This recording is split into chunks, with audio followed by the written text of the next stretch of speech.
রে পশ্চিমবঙ্গে এখন কি চলছে? কি আর বলবো, দুঃখের কথা দাদা, পশ্চিমবঙ্গে এখন একটাই জিনিস চলছে। কি বলে?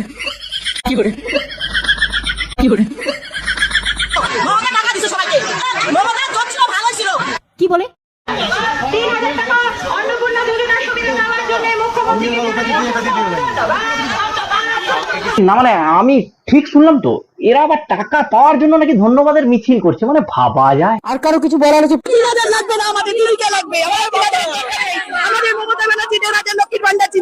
এইসব দেখার পর দিদি এতদিনে 3000 টাকা লাগবে না বললে হবে? ভোটটা তো 3000 টাকা পাওয়ার আশায় আমাকে ভোটটা দিসনি।